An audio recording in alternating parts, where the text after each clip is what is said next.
दोस्तों, रूस यूक्रेन युद्ध का आज 67वां दिन है और कीव पर हुए मिसाइल अटैक के बाद इस युद्ध ने एक बार फिर से खतरनाक मोड़ ले लिया है। गुरुवार देर शाम कीव पर रूस के क्रूज मिसाइल कहर बनकर गिरे, जिसके बाद ये बहस एक बार फिर से शुरू हो चुकी है कि क्या रूस ने फिर से कीव पर कब्जा करने की प्लानिंग शुरू कर दी है। इसी बीच ब्रिटेन ने बड़ा दावा कर दिया कि 9 मई को रूस पूरी ताकत से यूक्रेन पर फाइनल अटैक करेगा। आपको इसकी वजह समझाते हैं। दोस्तों, 9 मई को यूक्रेन पर पूरी ताकत से हमला करेगा रूस। संयुक्त राष्ट्र महासचिव के दौरे के बीच कीव पर रूस का हमला ये बता रहा था कि वो विक्ट्री डे की तैयारी क्यों कर रहा है और क्यों 9 मई की तारीख कीव के लिए बहुत ज्यादा जरूरी है। हाल ही में ब्रिटेन के रक्षा सचिव बेन वेलेस ने दावा किया कि 9 मई के बाद रूस यूक्रेन में बड़ी संख्या में सेना उतारेगा और 9 मई ही वो तारीख होगी जब रूस दुनिया भर में विश्व युद्ध का ऐलान कर देगा। रूस के इन हमलों ने एक नई बहस को एक बार फिर से हवा दे दी है कि क्या कीव की जंग दोबारा शुरू हो गई है, क्योंकि बीते कई दिनों से रूस ने पूर्वी इलाकों पर घेराबंदी करके ये दिखाने की कोशिश की थी कि उसका निशाना अब यूक्रेन का पूर्वी इलाका है। लेकिन अचानक कीव पर हुआ हमला ये बता रहा है कि पुतिन की एक आंख कीव पर टिकी हुई है। रूस में विक्ट्री डे परेड 9 मई को ही क्यों होगी? अब दोस्तों, सवाल ये उठता है कि आखिर रूस में 9 मई को ही विक्ट्री डे परेड क्यों मनाने की तैयारी की जा रही है। रूस में जश्न की तैयारियां चल रही है। आप भी सोच रहे होंगे कि युद्ध के बीच रूस में किस जश्न की तैयारी हो रही है। तो रूस विक्ट्री डे परेड की तैयारियों में जुटा है। मॉस्को में 11,000 सैनिकों की रिहर्सल चल रही है। परेड में 8 मिग-29 प्लेन भी शामिल होंगे। मिग-29 प्लेन जी फॉर्मेशन में उड़ान भरेंगे। 9 मई को मॉस्को में विक्ट्री डे परेड होगी। दरअसल दोस्तों, रूस दूसरे विश्व युद्ध में जर्मनी पर जीत का जश्न मनाता है। परेड 1995 से हर साल 9 मई को आयोजित की जाती है। यूक्रेन का युद्ध भी रूस 9 मई को जीतना चाहता है। सेना को 9 मई तक युद्ध खत्म करने को कहा गया है। मतलब ये कि रूस एक नहीं 2-2 जीत का जश्न मनाना चाहता है। अब यहाँ ये समझने की आवश्यकता है कि ब्रिटेन ने 9 मई को लेकर ये बयान क्यों दिया। विक्ट्री डे परेड के बाद 11,000 रूसी सैनिक युद्ध के मैदान में उतारे जा सकते हैं। ऐसे में युद्ध और भी व्यापक स्तर पर पहुंच जाएगा। इस दिन खत्म होगा रूस यूक्रेन युद्ध। पुतिन की सेना कर रही है जश्न की तैयारी। दोस्तों, कीव पर हुए अचानक हमले का एक कारण कीव में हो रही सियासी पर्यटन को भी कहा जा सकता है, क्योंकि सिर्फ अप्रैल के महीने में ही ब्रिटेन के पीएम से लेकर अमेरिका के विदेश मंत्री और रक्षा मंत्री तक कीव में आ चुके हैं।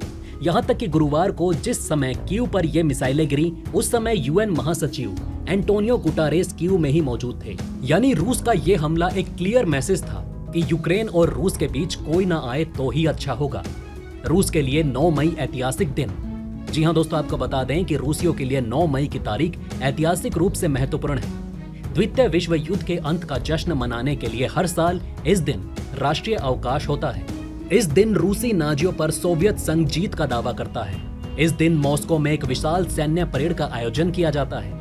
इसमें सोवियत संघ के पूर्व सदस्यों के साथ ही इजराइल और सर्बिया की सेना भी शामिल होती है। विशेषज्ञ थॉमस ग्राहम ने न्यूज वीक को बताया कि पिछली शताब्दी की रूस की नाजी जर्मन पर महान जीत थी, जो सोवियत लोगों के बलिदान से मिली थी। ऐसे में राष्ट्रपति पुतिन इस नाजी विरोधी कहानी को दोहराने की कोशिश कर रहे हैं। इसके लिए वो सैनिकों की भावना को मजबूत करने के लिए समर्थन जुटा रहे हैं। आइए दोस्तों, अब दूसरी खबर का रुख कर लेते हैं। अचानक युद्ध बंद करने की खबर दिमाग में 2 बातें लेकर आती है कि क्या रूस अब थक चुका है या फिर उसने अपने मिशन को पूरा कर लिया है। हमारे हिसाब से अपने देश में बदल रहे हालातों को देखकर रूस शायद थक गया है और उसने ये कदम उठाया है। आइए दोस्तों, आपको बताते हैं आखिर रूस में इन दिनों ऐसा क्या हुआ जिससे पुतिन को युद्ध बंदी का ऐलान करना पड़ रहा है।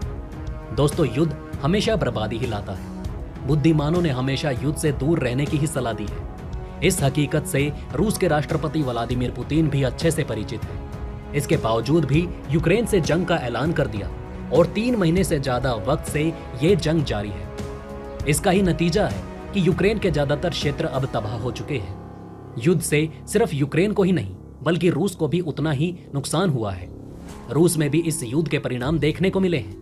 विदेशी मीडिया की रिपोर्ट साफ दर्शा रही है कि रूस आर्थिक रूप से टूटने लगा है।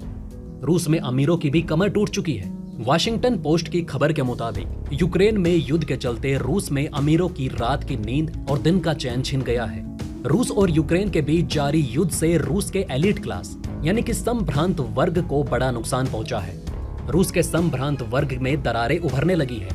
वहां के टाइकून रूस के आक्रमण के फैसले पर विलाप कर रहे हैं। जब से रूस ने यूक्रेन पर आक्रमण किया है, 2 महीनों में रूसी संभ्रांत वर्ग में लंबी चुप्पी साध ली है। रूसी संभ्रांत 2 गुट में बटे।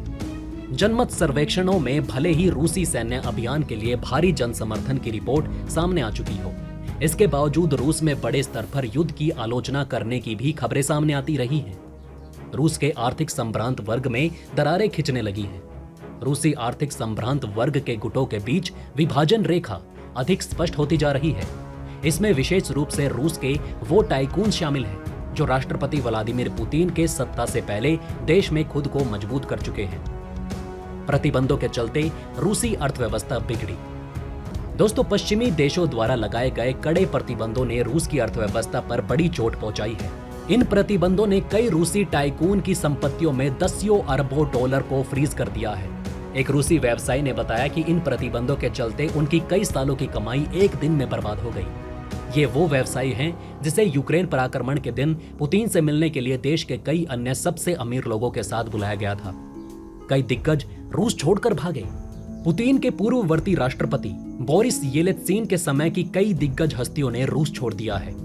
कम से कम 4 वरिष्ठ अधिकारियों ने अपने पदों से इस्तीफा दे दिया और देश छोड़ दिया है। उनमें से सर्वोच्च रैंकिंग पर विकास के लिए क्रेमलिन के विशेष दूत और येलेत्सिन युग के निजीकरण के स्तंभ कहे जाने वाले अनातोली चुबेस हैं। सीधे तौर पर कोई नहीं कर रहा है पुतिन की आलोचना। शीर्ष पदों पर तैनात कुछ लोग फंसे हुए हैं, चाहकर भी रूस छोड़ने में असमर्थ हैं। इनमें से सबसे ऊपर केंद्रीय बैंक प्रमुख एल्वीरा निबाउलिना है। उन्होंने पश्चिमी प्रतिबंधों के लागू होने के बाद अपना इस्तीफा दे दिया था, लेकिन इस स्थिति से परिचित 5 लोगों के अनुसार पुतिन ने उन्हें पद छोड़ने से इनकार कर दिया। कई रूसी अरबपति, वरिष्ठ बैंकर, वरिष्ठ अधिकारी और पूर्व अधिकारियों ने जान के डर से नाम न छापने की शर्त पर अपना दर्द बयां किया।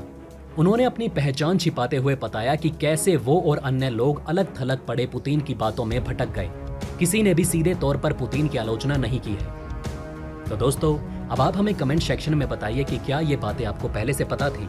अगर नहीं तो इनमें से कौन सी बात आपको सबसे ज्यादा इंटरेस्टिंग लगी, और बिना जय हिंद लिखे मत जाइएगा। तो दोस्तों, हमारे इस वीडियो में हमने आपको बहुत सी बातें बताने की कोशिश की। अगर आपको हमारी ये कोशिश अच्छी लगी हो तो प्लीज लाइक करें इस वीडियो को, और इसी तरह की और जानकारी पाने के लिए सब्सक्राइब करें हमारे चैनल को। जितना हो सके इस वीडियो को शेयर करना ना भूलें। धन्यवाद। हम फिर मिलेंगे एक और इंटरेस्टिंग टॉपिक के साथ।